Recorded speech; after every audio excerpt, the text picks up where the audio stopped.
안녕하세요. 정치권의 복잡한 현안을 시원하게 풀어드리는 정치펀치 배성규입니다. 자, 새 정부의 첫 조각 명단이 발표됐고 이걸 두고 정치권이 시끄럽습니다. 그리고 이 6월 열리는 지방선거를 두고도 내용이 여기저기서 일어나고 있는데요. 오늘은 이 민주당 이상민 의원을 모시고 이 핫 이슈 현안에 대해서 얘기 나눠보겠습니다. 안녕하세요, 의원님. 네, 안녕하세요. 네, 나와주셔서 고맙습니다. 네. 요즘 이 정치권이 굉장히 시끄러운데요. 어쨌든 윤 당선인이 이제 대선 끝나고 인수위 한 달이 됐는데, 그동안에 청와대 폐지, 그 다음에 용산 이전이다, 그 다음에 또 인사 문제다, 또 문재인 정부와의 또 갈등, 이런 걸로 시끄러웠는데, 이 윤 당선인 한 달, 어떻게 평가하십니까? 나름의 이제 출발이 48대 47. 네. 아주 0.73이라는 네. 아주 초근소한 차이로 초박빙으로 당선됐단 네. 말이에요. 그러니까 어차피 취약한 구조를 갖고 있고 반면에 이제 반대파인 더불어민주당은 네. 국회를 다수 의석을 점하고 있고 또 문재인 대통령도 지지도도 또 만만치가 않고 그렇죠. 그렇기 때문에 윤 당선인으로서는 제약된 네. 그런 여건에 있는 거를 충분히 이해한다고 해도 네. 좀 부족한 점을 지적하지 않을 수가 없습니다. 네. 첫째는 네. 그러기 때문에 더욱더 윤상 당선인 본인도 얘기했듯이 통합, 협치 네. 이를 제1 슬로건으로 내걸었어요. 네. 그러면 인수위 지금 대선 당선된 이후에 지금 반대파인 더불어민주당 문재인 대통령과 네. 관계를 가능하면 좀 원만히 이렇게 네.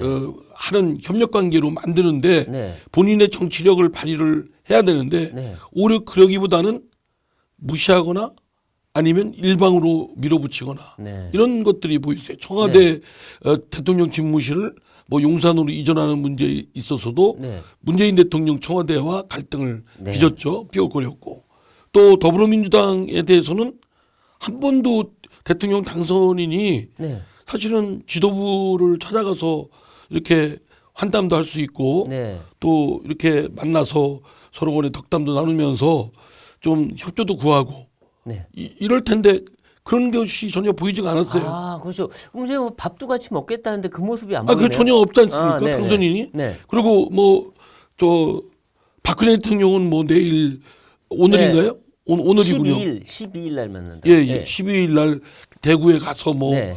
하는데 네. 정작 국정을 같이 끌고 갈 파트너인 누구나 거대 야당 아닙니까? 네. 여기와의 관계를 잘 해야 되는 건 윤석열 당선인의 국정 운영을 원만히 하기 위해서도 네. 필요한 기여한 부분인데 이걸 놓치고 있는 거예요. 아, 그렇죠. 예. 그래서 이제 이 첫 번째 쟁점이었던 이 대통령 집무실 이전 예. 문제, 이게 이제 갈등을 빚다가 어쨌든 예비비가 통과돼서 그렇죠. 이전 준비는 하고 있는데, 그래서 어쨌든 5월 10일 이제 취임하시고 나면 바로 청와대를 개방하겠다 했는데, 어쨌든 이 청와대 개방은 이전과 이거는 문재인 대통령도 공약한 바여서. 아니 그거는 박수를 들어서 환영을 네. 하고 네. 잘한 겁니다. 그러나 네. 순서가 있고 시기가 있고 네. 만약에 조금 절차적으로 그 하는 쪽에서 여러 가지 껄끄러움이 있다면 네. 굳이 5월 10일 날 대통령직으로 야전 침대를 야전 텐트를 쳐준다든가 이런 네. 말을 얼마나 과격한 말이에요.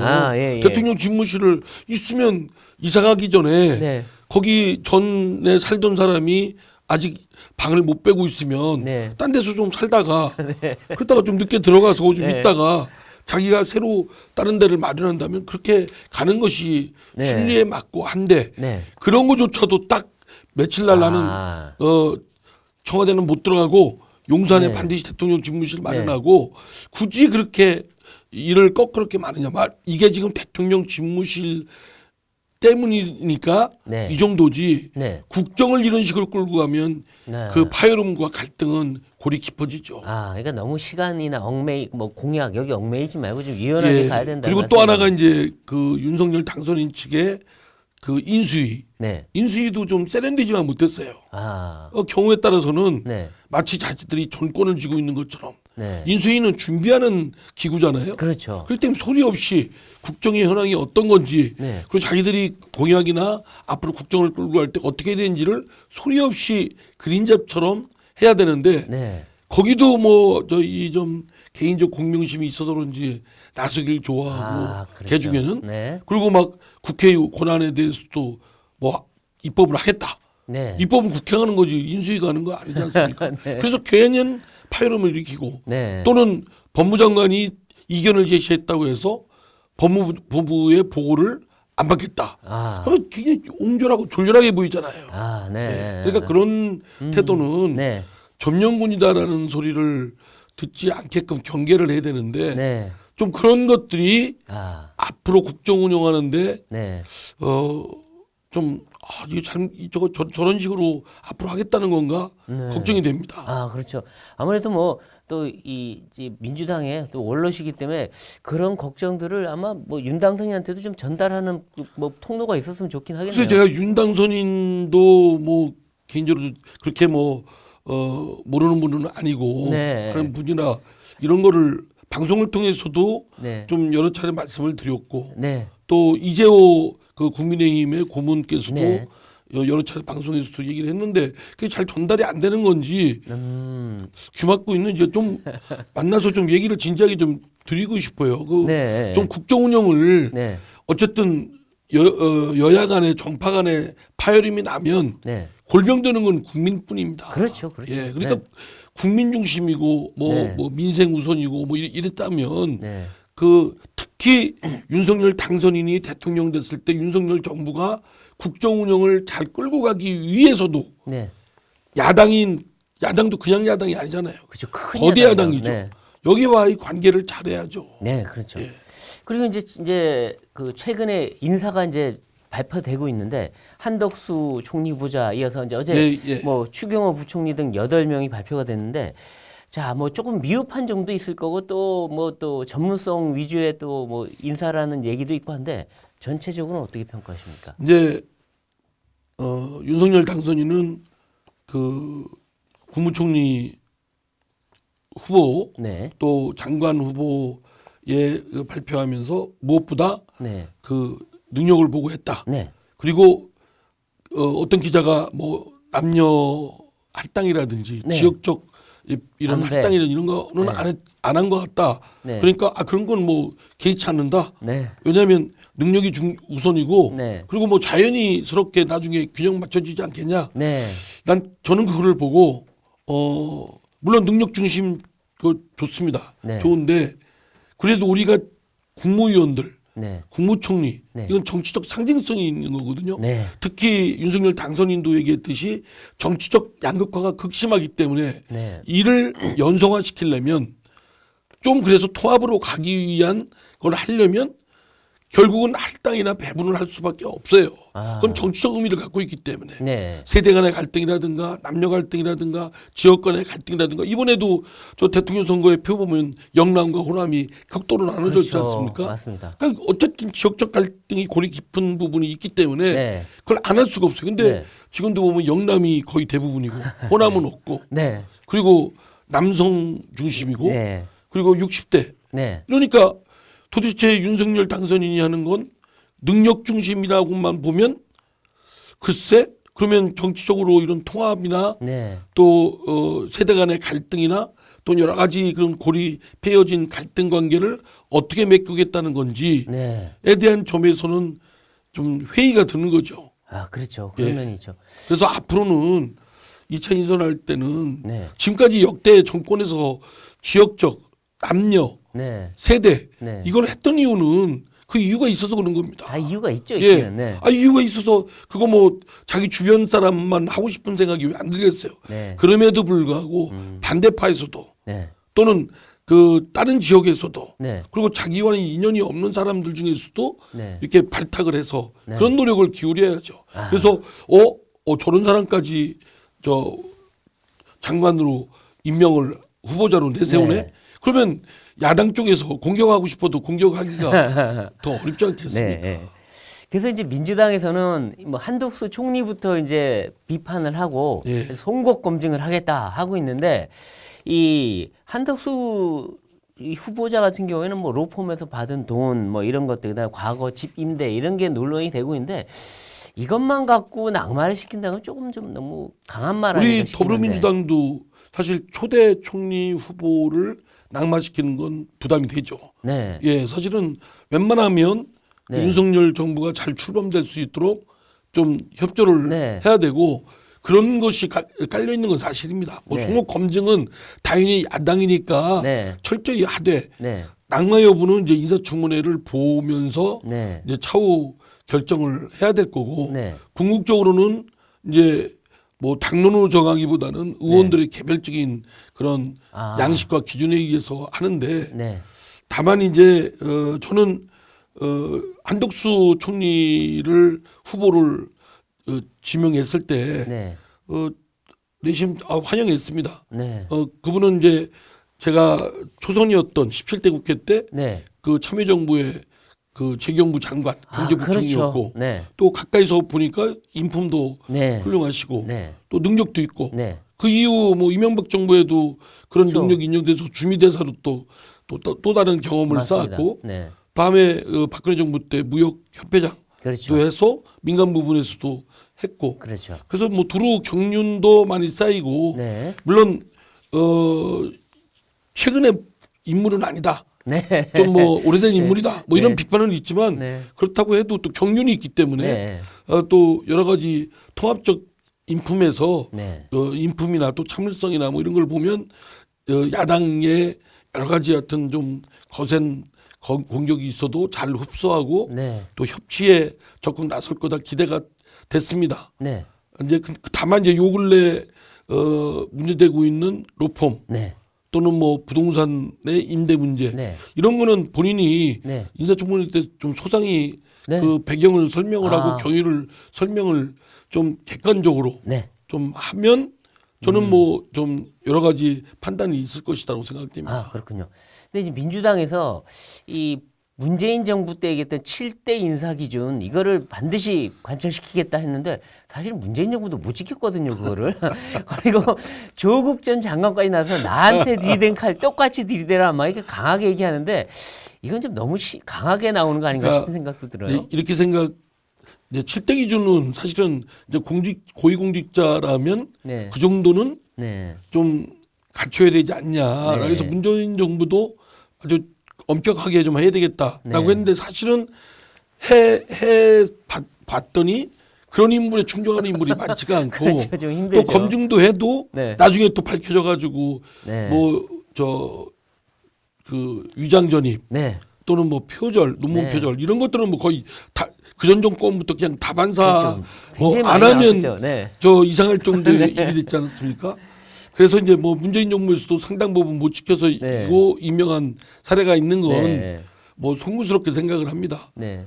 그렇지만 네. 이제 윤석열 정부도 그 엄격한 그 기준을 그대로 적용을 하지 않는다면 현실에 맞게 고쳐서라도 네. 완화하든 또는 그거를 보완하든 네. 그 기준을 세워서 그 기준에 그 검증을 해야 될 거라고 생각합니다. 근데 그 검증 기준은 밝히지 않았지 않습니까? 그렇죠. 아직은 안 밝혔죠. 그래서는 안 된다고 생각하죠. 아하. 그거는 밀실에서 그냥 검증했다고 하는데 뭘 검증했다는 건지 그렇죠. 최소한 어느 기준에 네. 이 정도의 스크린은 좀 해봤다. 네. 예, 그래서 전체를 체크하고 네. 좀 했으니까 그런 인물이다라고 좀 해야 되지 않는가. 그냥 이 사람은 능력 있는 사람이다. 이것만 가지고서는 안 되죠. 그렇군요. 예, 그러니까 문재인 정부의 7대 기준을 그대로 하라는 것은 좀 무리라고 저는 생각됩니다. 예. 그렇다면 현실적으로 그거를 기준을 밝혀라 이거죠. 예, 어느 기준을 정도 밝혀 국민들께 제시해서 어느 정도 기준을 제시한 사람들이구나라는 네. 걸 하고 그리고 실제 추후 검증이 그렇게 제대로 이루어졌는지를 또 또 검증해야 되지 네, 않겠습니까? 그렇죠. 확인은 해봐야죠. 예, 예. 네, 네. 근데 이제 혹시 보시기에 지금 이제 한 그 총리 후보자까지 9명이 발표가 됐는데 혹시 문제가 있어 보인다 이런 인물들이 혹시 보이시나요? 글쎄요. 아직 뭐 인사검증이나 그런 거 모르는 상황이니까 네. 뭐 누가 더 저 문제가 있을 것이라고 선입견을 네. 갖기는 좀 그렇고요. 네. 좀 이제 인사청문회에서 철저히 좀 해봐야 되겠죠. 아, 그렇죠. 예. 그런 차원에서라도 그 검증 기준을 윤석열 정부에서의 검증 기준은 어떻다를 제시를 좀 해줘야 된다고 생각합니다. 네. 그리고 윤석열 당선인이 이제 대선 캠페인 때는 보면은 이 청년들을 정부에 대거 참여시키겠다. 30대 장관도 좀 나올 거다 했는데 30대는 없고 40대도 없고 대부분 평균 나이가 60세가 넘더라고요.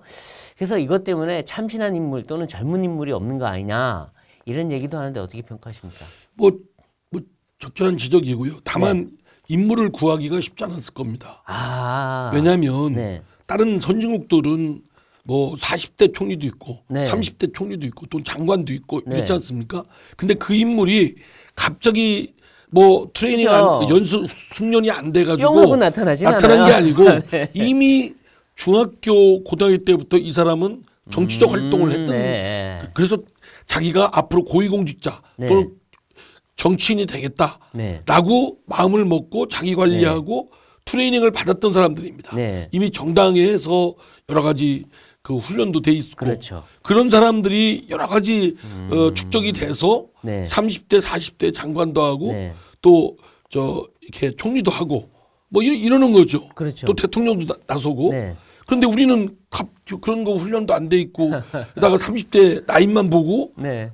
당신이 그거 장관 하시오라면 사실 장관의 리더십을 발휘하기는 쉽지 않죠. 그렇죠. 이게 뭐 국정이 그냥 한 개인이나 아주 제한된 범위에만 효과가 미치는 게 아니라 국민 전체에 일반적으로 미치는 아주 상당한 중요한 자리이기 때문에 네. 함부로 30대 40대를 하기도 어려웠고 그 인물을 지금 찾기는 쉽지 않았을 것이다. 네. 앞으로 이제 좀 윤석열 정부가 네. 좀 보면서 네. 여러 가지 네트워크하면서 그래도 30대나 40대 중에서 괜찮은 분이 있다면 좀 장관은 아니지만 네. 차관이나 네. 또는 정부의 주요 요직에 있으면서 트레이닝하면서 또 장관도 될 수 있고 그렇죠. 인물을 키울 수가 있죠. 맞아요. 뭐 바로 그냥 누구 장관 시키기보다는 좀 키워서 다음에 예. 정부 말기에 장관 시키는 것도 저는 방법이에요. 각종 파가 우리 더불어민주당도 네. 그렇고 괜히 선거 때 2030 하면서 이대남, 네. 이대녀 그래가지고 그 사람들한테 뭐 하겠다 뭐 이렇게 네. 합니다. 네. 근데 그건 표얻기 위한 위장 술책이에요. 네. 예. 그러니까 그리고 더불어민주당의 소수다 그래도 거의 뭐 보여주기식으로 전락하는 네. 데가 많습니다. 그렇죠. 그래서 그렇죠. 저는 오히려 인재를 젊은 네. 인재를 영입해서 훈련을 시켜서 아. 인물로 키워야 된다고 생각합니다. 아, 그렇군요. 그렇죠. 예. 네, 좋은 말씀입니다. 그리고 이제 이 정부 조직 개편 원래는 뭐 이 윤석열 당선인이 크게 좀 하시려고 했는데 아무래도 뭐 법 통과도 쉽지 않고 너무 급하다 보니까 이 출범은 이제 현 체제에서 하는 걸로 정부 조직 개편은 아마 이제 7, 8월 이후에 좀 검토하겠다 했는데 요거는 뭐 어쨌든 유연하게 바꾼 거 아닌가 싶어요. 아주 저는 윤석열 당선인이 네. 그 정무조직 개편하는 그 좀 추후 야당과의 네. 협의나 여러 전문가들의 협의를 여분을 두고 네. 이렇게 뒤로 미룬 거는 아주 지혜로운 거라고 생각합니다. 아, 그렇죠. 사실은 국정을 지금 네. 정부의 그 기능은 다 있거든요. 네. 그리고 거기에 보완이 추가되거나 뭐 플러스 마이너스 해야 될 것은 할 수가 있습니다. 네. 지금 체제에서도. 네. 그러니까 지금 체제 기조하에서 정부 조직화 해도 웬만한 국정은 다 끌고 갈 수가 있습니다. 그렇죠. 네, 맞아요. 보통 공부 못하는 그 학생들이 예. 책 탓을 많이 하지 그렇죠. 않습니까? 교과서가 잘못됐다고 늘 하죠. 교과서 참고서를 바꾸고 뭐 성적 나쁘면 또 바꾸고 네. 그래서 공부 못한 녀석이 네. 책이 많습니다. 그렇죠. 네, 그런데 책만 그런 써야겠죠. 제도적인 거 구조 이런 걸 탓하지 말고 네. 그거는 현재에서 어쨌든 야당을 설득하기가 쉽지 않고 특히 여가부 폐지 문제는 절대적으로 저부터도 반대거든요. 아, 그러면 그렇군요. 네. 정무조직 개편하는 조직안은 그 하나의 법률안인데 그렇죠. 그럼 그것 때문에 전체가 필요할 수 있습니다. 그렇죠. 그 장관도 임명 못해요, 예, 예, 예, 그렇죠. 그러니까 장관 임명해서 국정 운영하고 인사청문회 네. 하고 네. 그리고 정부 조직편은 야당과 해서 타협안을 마련해가지고 아하. 순탄하게 하면 네. 저는 뭐 매우 지혜로운 그런 방식으로 하면 참 좋겠다 생각이 듭니다. 네. 근데 앞으로 정부 조직 개편할 때 요것만은 좀 뭐 해줬으면 좋겠다. 요건 하지 말아야겠다 하는 조언해 주실 게 좀 있으십니까? 하나는 네. 이제 기능적인데요. 네. 기재부. 네. 기재부의 역할과 권한을 어떻게 하면 좀 합리적으로 조정이 좀 필요하다고 봅니다. 아. 지금 기재부 공화국이라고 할 정도로 정부 각 부처의 그 부처의 리더십이 제대로 온전하지가 않고 네. 기재부에 거의 종속적으로 있습니다. 아. 말하자면 각 과학기술정보통신부, 예. 산업부 이런 네. 데서 어떤 사업을 하려고 해도 네. 예산을 아무리 미세적으로 짜도 다시 기재부에 와서 예산실에 와서 네. 기재부 사무관의 그 시시콜콜한 또 검토도 받았고 조정도 받아야 되거든요. 네. 그렇기 때문에 독자적인 부처의 그런 사업 수행을 하기가 어렵습니다. 아. 너무나 과대하게 기재부가 다른 부처들을 억누르고 있습니다. 그럼 기재부를 뭐 분리해야 되나요? 그래서 이재명 후보가 같은 경우는 네. 기재부의 뭐 폐지까지 뭐 이렇게까지 주장을 했는데 네. 설사 폐지를 안 하더라도 네. 합리적 조정을 좀 할 필요가 있다. 예컨대 그 각 부처의 그 예산에 대해서는 전체 액수 네. 그 블록 그러니까 전체 액수에 대해서는 적재 액수만 정해주고 네. 나머지 그 안에서 정하는 미세한 세세한 사업 결정권은 부처에 맡기는 거로. 아, 네. 그래서 정부 그 기재부는 큰 항목만 네. 그것만 다루도록. 그리고 이제 기재부 그렇게 하면 어느 정도 부처의 동자적인 좀 그 정책 수행권이 가능하다고 생각됩니다. 아, 그렇군요. 그리고 또 하나는 과학기술정보통신부를 네.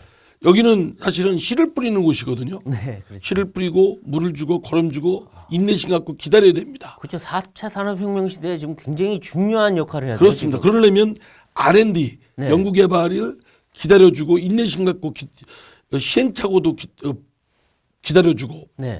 지켜봐주고 해야 되는데 5년 단임 정부의 입장에서는 가시적인 성과를만 내고 그렇죠. 관료들도 막 단기적 성과를 압박합니다. 그렇죠. 내가 할 때 요거 하나 했다. 예. 네. 그럼 각 부처의 장관이 똑같으면 그걸 하기가 쉽지 않습니다. 그렇죠. 참여정부처럼 네. 과학기술정보통신부를 부총리 체제로 네. 승격을 해서 그래도 좀 숨을 고르고 장기적인 비전과 그 계획을 갖고 나갈 수 있는 리더십을 담보해 주는 거죠. 아, 그렇군요. 네. 네. 그 최근에 이제 정치적인 문제로 가보면 조국 전 장관이 자꾸 나와서 뭐 인사 문제에 대해서도 뭐라고 하고 또 자기 딸 문제, 가족 문제에 대해서 계속 얘기를 하는데 이게 사실은 좀 조국 전 장관이 몰라요. 개인적으로는 좀 뭐 가족 문제니까 감정적으로 좀 올라갈 수 있는데 그렇다고 해도 본인이 잘못한 건데 저렇게 반성하는 모습을 안 보이고 자꾸 공격적으로만 나오니까 이것도 사실은 민주당한테 별로 좋을 것 같지는 않거든요. 어떻게 평가하십니까? 네, 지금 이제 조국 전 장관이 네. 개인적으로는 엄청난 불행을 네. 겪고 있지 않습니까? 네. 그렇기 때문에 법무장관에 이제 지명되면서 아주 혹독한다 싶은 그런 검증을 거쳤고 네. 지금은 뭐 엄청난 그 어려움과 네. 고통 속에 또 불행 속에 있기 때문에 뭐 그분의 말씀에 대해서 네. 제가 코멘트하는 것은 예, 오히려 코멘트를 그분의 발언을 이렇게 부각을 시키는 것이 오히려 더 좀 쟁점화되지 않을까. 오히려 그냥 뭐 이렇게 그분은 또 얘기할 수 있는 건 얘기하고 뭐 사회적 관심이나 네. 뭐 이런 것들은 굳이 보이지 않으면 어떨까 싶습니다. 예, 알겠습니다. 예. 그리고 지금 이제 국회에서 가장 핫한 이슈가 된 게 검수완박 법안인데 이거를 민주당이 정말 추진하겠다 해서 검찰 수사권을 완전히 박탈하겠다라고 얘기를 하고 있는데 처음에는 저희도 그냥 하는 말인가 했는데 이제는 정말 본격적으로 하겠다는 태세인 것 같아요. 양양자 의원의 사보임까지 하는 걸 보니 근데 국민들이 볼 때는 저걸 왜 지금 꼭 저렇게 해야 되는 건가라는 의문을 지금 품고 있어요. 민주당이 왜 이렇게 이거를 밀어붙이는 겁니까? 그 언어가 슬로건이 너무 과격합니다. 검수완박, 검찰의 수사권을 완전히 박탈한다. 박탈한다. 그러니까 좀 듣기에 따라서는 거부감도 있을 수 있고, 네. 좀 저항감도 있을 수 있고. 네. 물론 이제 그걸 주장하는 분들은 검찰에 대한 수사 불공정성 네. 또는 제멋대로의 역장수 맘대로. 하는 네. 그런 거에 대해서 이제 반감을 갖고 그 주장을 네. 하는 건데 사실은 검수완박보다는 검찰과 경찰 네. 수사기구들의 그 권한과 그런 지위 네. 또는 상호관계를 재조정하자. 네. 그 근본 기준은 그 수사 파트와 네. 수사 역할과 기소하는 거를 네. 분리시키자. 네. 이런 걸 이제 오랫동안 네. 저희 민주당에서는 주장을 해왔고 네. 그 노력을 해왔습니다. 네. 뭐 검수완박이 갑자기 한 건 아니고 네. 다만 이제 검수완박이라는 슬로건은 저는 적절치 않다고 생각합니다. 네. 그리고 이제 그 가깝게는 지난 겨울 때 또 검수완박을 했다가 네. 또 아니 문재인 정부에서 수사권 조정을 한 지 얼마 안 됐는데 그쵸. 그것도 정착이 아직 덜 됐는데 네. 지금 하는 게 맞냐라는 네. 반론이 제기돼서 네. 또 목소리가 이게 있는데 대선 끝나고 다시 이제 네. 하게 된 거는 검찰이 빌미를 준 탓도 있습니다. 아. 예컨대 김혜경 씨에 대해서는 법인카드 네. 수사하는 게 수사하는 게 맞죠. 네. 그런데 김건희 씨 네. 똑같은 저쪽 대선 후보였던 네. 윤석열 후보의 김건희 씨 뭐 주가 조작이라든가 네. 뭐 학력 위조 건에 대해서는 전혀 수사도 않고 뭐 움직임도 없다. 네. 뭐 이런 거에 대한 완전히 불공정하게 하네. 네. 정권을 가져갔다고 권력 가져갔다고 검찰이 앞서서 그러네. 산업부도 한참 만에 네.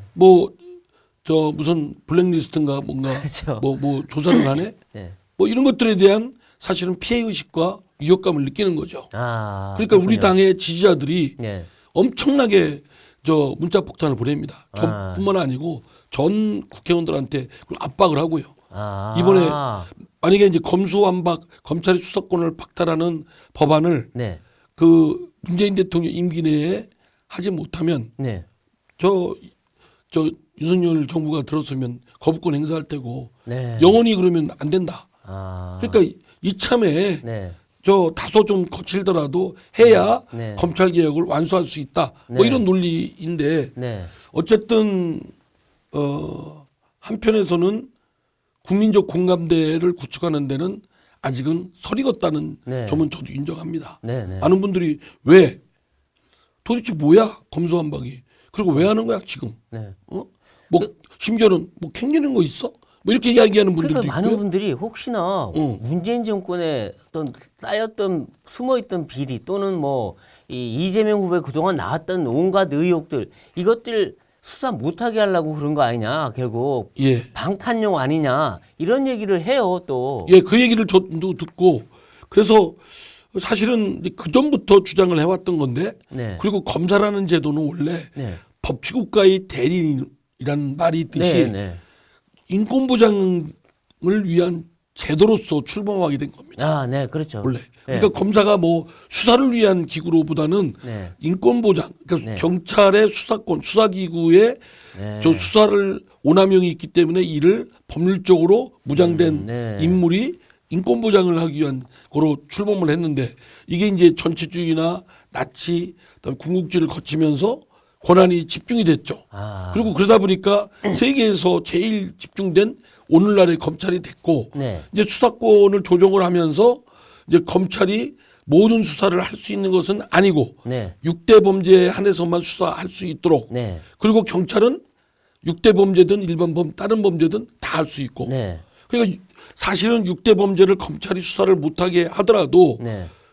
그 수사권이 어디로 날아가 버리는 게 아니라 어떤 분들은 네. 그럼 누가 하냐 이렇게 생각하는데 그거는 경찰이 이제 하는 거죠. 네. 하는데 만약에 이제 경찰의 역량이나 뭐 등등이 좀 그리고 경찰의 비대화 네. 이런 걸로 인한 공룡화를 걱정하는 분들 때문에 네. 미국의 FBI처럼 네. 수사만 전문으로 하는 중앙기구가 만들어지면은 아. 검찰의 일부 검사와 수사를 잘하는 네. 검사와 수사 요원들 네. 그리고 기존의 경찰에서 수사를 맡았던 네. 사람들이 합성해서 FBI 같은 중앙 수사기구를 만드는 거죠. 네. 그거는 기존의 경찰 조직과 그러니까 예방 경찰 기능을 맡고 있는 그 기능과는 차단돼야 됩니다. 아. 정보 바탕하고도 차단돼야 되고 별도의 수사만 하는 기구가 이제 출범되도록 하면 되겠죠. 아, 근데 그거는 굉장히 방대한 작업인 것 같은데요. 그렇죠. 이제 하루아침에 하는 게 아닌 것 같은데요.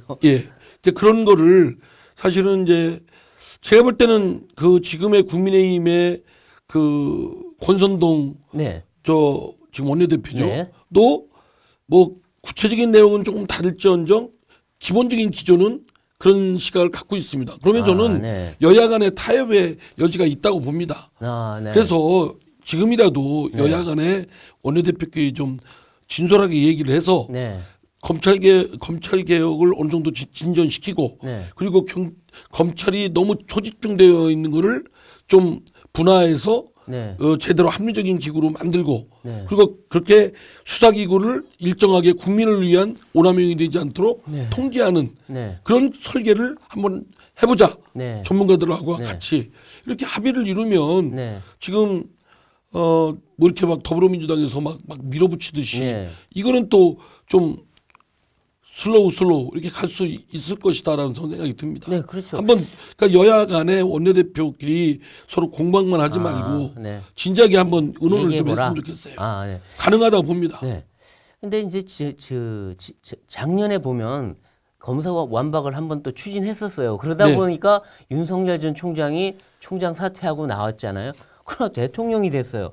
그렇다면 국민의 뜻은 검수완박 이런 거 하지 말고 좀 민주당도 좀 합리적으로 하라는 지금 어떻게 심판을 받은 거 아니겠어요? 근데 대선이 끝났는데 바로 이러니까 또 지방선거 얼마 안 남았는데 이렇게 밀어붙이면 민주당이 또 손해보는 거 아닌가 이런 생각 들어요. 민주당 내부에서는 그런 걸 걱정하는 네. 목소리가 있죠. 그렇죠. 더구나 지방선거를 코앞에 두고 그러니까요. 있는데 더구나 대선을 아주 근소한 차로 졌기 때문에 네. 다시 뭐 근소한 차로 졌는데 네. 그 근소한 차이든 더 큰 차이로 벌어지든 이건 장담할 수가 없거든요. 네. 그리고 상당히 불리한 구조이고 네. 어쨌든 정권을 윤석열 당선인 쪽에 국민의힘 쪽에 가 있는 그렇죠. 상황에서는 네. 지방자치단체 지역 주민들 입장에서는 중앙정부의 권력하고 좀 같이 가려고 하는 심정적인 게 있단 말이에요. 네. 그러면 기울어진 운동적이기 때문에 우리는 민심을 더 파고들어서 그렇죠. 지지를 얻어내야 된다는 점인데 오히려 지금 자칫 이런 거에 대한 피곤증 네. 이를 불러내서 오히려 지지표가 더 도망가는 거 아니냐 이런 네. 걱정을 하지요. 네, 그렇죠. 이제 지방선거 얘기를 좀 해보시죠. 이제 뭐 이제 국정 현안은 많이 얘기했으니까 이제 지방선거 사실 이제 정말 뭐 얼마나 남았나요? 지금 한 달 한 반 정도 남았나요? 6월 1일이죠. 네, 그러니까 한 50일 정도인데 지금 이미 서울에 이제 송영길 대표 출마 문제를 놓고 뭐 이 친명 쪽에서는 송영길 대표가 나가야 된다 그러고 또 반명 쪽에서는 왜 송영길이냐 다른 사람이 해야 된다 그러고 아주 내용이 좀 있어요. 이거 어떻게 평가하십니까? 저는 이미 송영길 전 대표가 서울시장 출마하는 건 명분이 없다. 네, 우선 대선 패장이다, 패배에 네. 대표로서 책임을 지고 물러났잖아요. 대표직을 네네. 물러났고 그리고 뿐만 아니라 현재 인천 지역 지역구 국회의원이거든요. 네. 근데 거기를 그만두고 임기 도중에 네. 서울시장에 나온다 그러면 네. 인천 시민이 수긍할까? 또 서울 시민도 왜 뜬금없이 네. 아무리 뭐 저 네. 중앙 정치에 있는 인물들이 나온다고 하지만 좀 악의가 서로 안 맞거든요. 그렇죠. 그러면 자칫 네. 서울 송영길 전 대표의 뭐 그 선거의 득실 뿐만 아니라 네. 다른 지역까지도 영향을 주지 않을까 이런 걸 우려해서 반대를 했는데 네. 워낙 그 출마하겠다는 그 생각이 강하더라고요. 네. 이미 등록까지 했고 네. 그러면 뭐 출마하는 게 맞지 않다라는 걸 백날 얘기해봤자 지금은 실익이 없는 무익한 얘기고 네. 논의고 네. 이제는 뭐 네 분인가가 지금 네. 예비부 등록을 한 걸로 네. 알고 있습니다. 그러니까 선의의 경쟁을 잘 해서 경선에서 붐업을 결정하자. 시키는 방법밖에 없다라고 그렇군요. 생각됩니다. 네.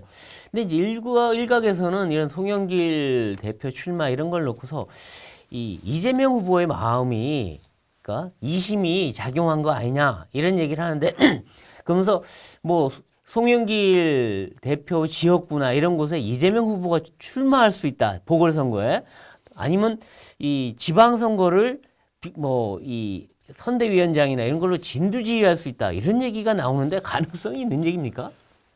그런 소리 저도 들었습니다. 네. 뭐 그런 것이 그런 움직임이 없지는 않은 것 같고요. 네. 그러나 그래서는 안 된다고 생각합니다. 네. 왜냐하면 송영길 대표보다도 저 이재명 지사는 네. 대선 패배의 장본인이잖아요. 그렇죠. 그렇기 때문에 지금은 네. 뭐 그것이 아주 초박빙이었어도 네. 진 건 진 거고 또 진대의 원인도 있었고 본인에게 본인의 원인이 제일 컸어요. 솔직히 예. 말하면. 그러면 그를 성찰하고 네. 자중하고 네. 또 본인도 많이 지쳐있기 때문에 본인의 심신을 추스려야 될 시간적 여유도 네. 가질 필요가 있고 네. 조급증을 낼 이유가 없습니다. 조급하면 평정심을 잃게 되고 네. 그렇게 되면 판별력이 흐리게 되고 네. 그러면 실수를 하게 되는 거죠. 그렇죠. 민심과 어긋나고. 네. 그러니까 좀 저는 이미 그것 또한 이재명 후보가 지금은 심신이 많이 지쳐 있고 네. 정말 이재명 후보를 아낀다면 네. 쉬도록 이렇게 좀 놔두는 것이 그를 도와주는 것이다. 네. 오히려 지금 따먹기 좋다고 꽃감 갖다가 먹으면 나중에 쓸 꽃감이 어딨냐. 네. 좀 아끼는 게 좋겠다라는 뜻을 했고 또 이재명 후보한테도 자중해야 된다. 네. 예, 그런 말에 혹해서 조급증을 내서 이렇게 행동화를 하게 되면 네. 국민들의 기준하고는 좀 안 맞을 수 있다. 네. 그리고 상처를 받을 수도 있고 네. 이제 그런 얘기를 했죠. 그러나 결국은 이제 본인의 판단이 달려 있는 것 같아요. 그렇죠. 보통은 대선에서 이제 진 분들은 한 1, 2년 정도 휴식기를 많이 가지죠. 또 외국에 가기도 하고 그런데 당장 요번에 출마가 아니더라도 또 몇 달 후에 또는 뭐 한 6개월 후에 비대위원장을 맡는다 또는 뭐 당 대표 선거에 나간다 이런 얘기도 나오는데 그러니까 그것도 적절치가 않다는 거죠. 그것도 안 예, 된다. 지금 곧바로 오면 네. 이제 대선 후보가 곧바로 또 되는 거예요. 네. 여론조사는 또 이재명 후보를 넣고 또 차기 정권에 대선 후보를 하지 않겠습니까? 네. 그러면 윤석열 여부는 국정원 제대로 되겠습니까? 그죠? 네. 강력한 경쟁자가 또 눈앞에서 실질적으로 영향력을 행사한다면 그거는 우리가 금도가 있다고 생각됩니다. 국민은 네. 금도를 지켜주는 아주 신화적인 분한테 오히려 마음을 더 간다. 조급증을 내서 막 현실 정치에 들어가지고 내가 네. 정치적 영향력의 지분을 확보하고 있어야만 네. 계속 정권을 나중에 잡을 수가 있겠다. 내 그렇죠. 뜻을 이룰 수 있다. 이거는 네. 조급증이라고 봅니다. 그렇군요. 지금 보면 당의 운영이 아무래도 그 이재명 후보와 좀 가까웠던 분들이 원내대표도 하고 그분들이 이제 주도권을 좀 잡아가고 있는 모습인데 더군다나 이재명 후보 지지자들이 문자 폭탄을 막 보내고 이거 검수한박을 해라 이재명을 지켜라 막 이렇게 하는데 이 좀 그 지지층이나 아니면 이재명 후보와 가까웠던 의원들이 너무 좀 앞서서 나가는 거 아닌가 이런 생각도 좀 들어요. 당연하죠. 네. 문자폭탄 보내는 강성당원들 또 그런 열성 지지자들은 네. 더불어민주당의 자산이면서 네. 부담입니다. 또 또 그 소위 팬덤 정치라고 하죠. 네. 그 팬덤은 그걸 갖고 있는 정치인한테는 하나의 자산이기도 하지만 네. 또 하나의 부담이기도 합니다. 그렇죠. 예. 네. 뭐가 숙고하고 네. 협상하고 이런 정치를 상대를 보고 해야 되는데 네. 상대를 보고 하는 게 아니라 자기들 지지자들만 보고 하거든요. 그럼 정치의 영역이 없어져 버리는 거죠. 정치라는 그렇죠. 것이 지지자들한테만 하는 게 아니라 네. 상대하고 반대의 생각을 갖고 있는 분들하고 또 의견을 달리하는 분하고 이 접합점을 계속 마련해야 되는데 네. 그런 기회가 없어지지 않겠습니까? 그렇죠. 그리고 대의민주주의에 아주 위협입니다. 아, 지금 의원들한테 막 문자 폭탄 보내고 이렇게 검수한박해라 또는 이재명을 지켜라 이런 거 하니까 네. 의원들이 독자적인 숙고의 시간이나 또는 반대파와의 협의 네. 이런 거를 할 기회가 없어지는 그렇죠. 겁니다. 그냥 막 압박하고 네. 안 하면 낙선운동하고 네. 그러면 정치인으로서는 현실 정치인으로서는 낙선운동하면 뜨끔하죠. 그렇죠. 예, 표를 더 준다고 하면 모르겠는데 너 떨어뜨린다 그러면 흠칫하지 않겠습니까? 그렇죠. 다 거기에 위협감을 느끼는 게 사실입니다. 그렇죠. 네. 크고 작고 간에. 네. 그러면 제대로 된 정치의 영역이 그렇죠. 작동이 안 되고 맞아요. 대의 정치가 위축되고 대화 타임이 민주주의가 있어야 돼요. 네. 위축됩니다. 맞아요. 네. 그렇기 때문에 이 맹종 그리고 이제 이런 팬덤은 맹종이거든요. 네. 성역화하고 네. 그리고 저 일색이고 네. 다른 색은 허용 안 합니다. 맞아요. 맞아요. 저한테도 막 문자 폭탄하면서 너는 국힘으로 가라. 너 같은 사람은 뭐 이런 아이고, 얘기입니다. 야, 그래서 참. 아니 이견도 내가 제시를 못하냐? 그러니까요. 당신하고 나하고 이견이 있다. 네. 그럼 얘기를 해보자. 당연히 그러면 얘기고 누가 의견이 맞고 적절한가를 하면 모르는데 네가 의견이 다르기 때문에 네. 너는 국힘으로 가라. 이것처럼 반민주적인 게 어디냐? 맞습니다. 예, 저는 그래서는 안 된다고 생각합니다. 네, 그렇죠. 이제 지방선거 문제를 한두 번만 더 얘기해 보면 이 전체적으로 이제 어쨌든 대선 끝나고 바로 치러지는 지방선거라 사실은 대선 승리한 쪽이 유리할 수밖에 없긴 한데, 네. 근데 어쨌든 지금은 대선 차이가 얼마 안 났기 때문에 꼭 그렇다고 국힘이 그렇죠. 이긴다 그런 네, 보장도 네. 없어요. 그래서 그렇습니다. 지금 관건은 경기도랑 충청도 같은데 거기 지금 어떻습니까? 지금 판세가? 영남 호남은 뭐 아예 극도로 거긴 뭐 그냥 거의 배출됐기 때문에 뭐 뻔하다고 생각되지 않습니까? 충청도도 일단 지난 대선 때는 다 졌죠. 예. 세종시 빼놓고. 네, 그렇죠. 그러니까 이제 정체적으로는 좀 불리한 형국이죠. 그리고 네. 아까도 말씀드렸지만 지방선거에서는 주민들이 현 정권, 네. 특히 이제 정권이 시작되는 정권하고 네. 잘 관계를 맺기를 바라죠. 네. 그러니까 단체장들은 국민의힘 쪽에 네. 기울어져 있는, 그러니까 더불어민주당에 좀 불리한 네. 상황인 건 틀림없습니다. 그러나 아주 초박빙의 상황이었기 때문에 네. 사실은 반전시킬 네. 계기는 없다, 기회는 충분히 있다고 생각합니다. 우리 약에 따라서. 네. 네. 그리고 경기도는 지금 굉장히 시끄러운데요. 아마 예. 경기도가 워낙 이제 판세 불명이라 그런 것 같은데. 뭐 윤심, 이심이 극명하게 막 후보들이 내세우고 막 그러죠. 그렇죠. 지금 뭐 이 민주당 쪽에서 김동연 후보를 두고서 또 다른 후보들이 뭐 반 김동연 체계를 한다 그러고 또 이쪽에서는 유승민, 김은혜 의원이 또 서로 윤심을 갖고 뭐 예. 싸우고 하는데 어떻게 될 것 같습니까? 그 윤심, 그러니까 윤석열의 윤심, 네. 이재명의 명심, 네. 박근혜의 박심.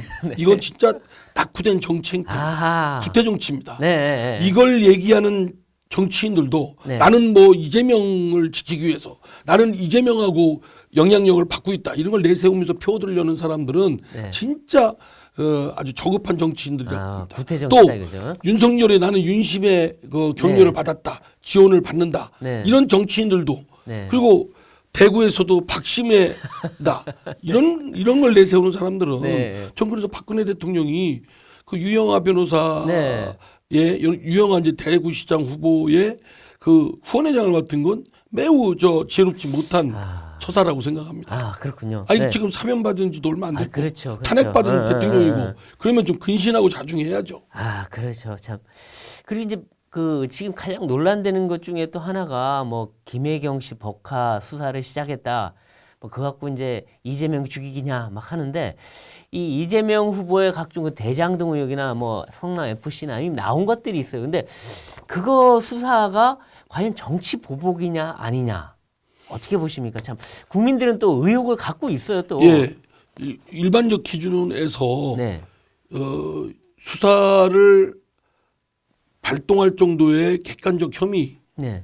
그 주관적 혐의지만 어느 정도 증거 소명 자료가 있는 네. 그런 가 있다면 그건 누구도 수사에서 예외가 될 수 없죠. 네. 그게 법치국가고 네. 그 자체는 동일해야 된다고 생각합니다. 네. 다만 지금까지 수사기관들이 네. 많은 국민들한테 신뢰를 못 얻었지 않습니까? 네. 네. 뭐 문재인 정부 또는 박근혜 정부 네. 그 전에 있던 이명박 노무현 뭐 있던 정부들에서 네. 늘 정권의 정치 권력의 영합하고 알아서 그렇죠. 튀는 네. 그런 역할들을 네. 했고 심지어는 주구 네. 뭐 멍멍이 역할까지 했다라고 할 정도로 네. 비난이 많아서 네. 오늘날 뭐 검찰 개혁해야 된다는 얘기까지 듣고 네. 있지 않습니까? 그러기 때문에 그런 거를 빌미를 제공한 건 신뢰를 얻지 못하고 공정치 못하다는 그 빌미를 제공한 건 역시 검찰이나 경찰이다라는 점에서 누구도 수사의 단서가 있다면 예외가 될 수 없다는 원칙은 지키면서 잣대는 동일해야 된다. 네.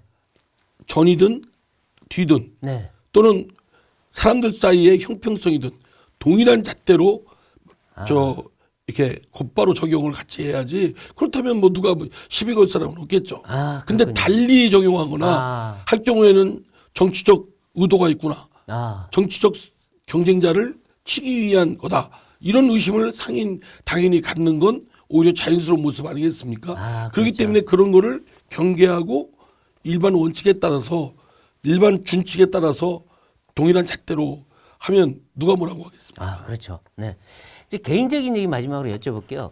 이제 아마 이제 지금 5월, 6월 정도가 되면 이제 이 국회 하반기 이제 다시 의장단 선출을 해야 되는데 국회의장에 이제 그래도 뭐 중립적이기도 하고 또 선수도 어느 정도 돼서 경륜도 있는 그런 분을 뽑아야 된다 얘기를 하는데 우리 이상민 의원이 5선으로 충분히 자격이 있고 또 적절하다, 중립적인 인사이고 또 여야를 막론하고 쓴소리를 할 수 있는 그런 분이라 국회의장으로 적합하다는 얘기들이 나오는데 국회의장 한번 도전해 볼 생각 있으십니까? 저 배 의원님이 아주 그냥 힘껏 좀 밀어주시면 예, 사실은 이번 이제 후반기 의장에는 도전을 하려고 합니다. 그러시군요. 왜냐하면 정치를 복원시키고 싶어요. 그렇죠. 예, 네. 국회가 정치의 본산이고 네. 정치가 무성하게 여러 의견들이 용해되고 부딪히고 하면서 하나로 수렴해 나가는 아주 민주적 합리적 절차가 마련돼야 되는 네. 그런 장터여야 되는데 네. 사실은 너무 정치가 위축돼 있고 그렇죠. 여당은 대통령 거의 종속기구로 그렇죠. 거수기 네. 또 야당은 무조건 발목 잡기 이래서 극렬하게 싸우고 오히려 우리 사회의 갈등과 대립을 증폭시키고 네. 극단화시키는 그런 걸 한 거는 정치권이 제 역할을 못한 건데 네. 이거는 결국 해법은 정치를 복원해서 정치가 제 역할을 하도록 하는 거다. 네. 특히 국회의 수장인 국회의장이 집행부의 수장인 대통령과 같이 맞짱을 뜨는 네. 뭐 그렇다고 대립하고 싸우고 하는 게 아니라 같이 대칭돼서 리더십을 발휘해 가지고 그렇죠. 긴 건 기고 아닌 건 아니고 맞습니다. 예. 네. 그런 거를 의회에 저 의장이 총대 메고 그 정치의 리더십을 발휘해서 그렇죠. 그래서 국회가 진짜 정치의 그런 용솟음치는 네. 그런 용광로가 되도록 네. 하는데 제가 좀 역할을 하고 싶습니다. 그렇군요. 네. 그래서 정치를 복원시키는 국회의장. 그래서 만약에 집행부 또는 대통령이 그 저 국정의 운영에 국민의 뜻과 벗어날 때는 주저하지 말고 네. 여당이나 야당에 미루고 그러지 말고 오히려 의장이 정치적 지도력을 발휘해서 그랬으면 좋겠다. 뭐 그렇다고 대립을 처음부터 하는 게 아니라 그 물밑에서라도 대통령께서 이거는 의회 이거 민심 이렇다를 최대한 협의와 그래서 갈등을 좀 줄이고 최소화시키고 풀어가는 그런 지도력을 리더십을 발휘하고 싶습니다. 그렇죠.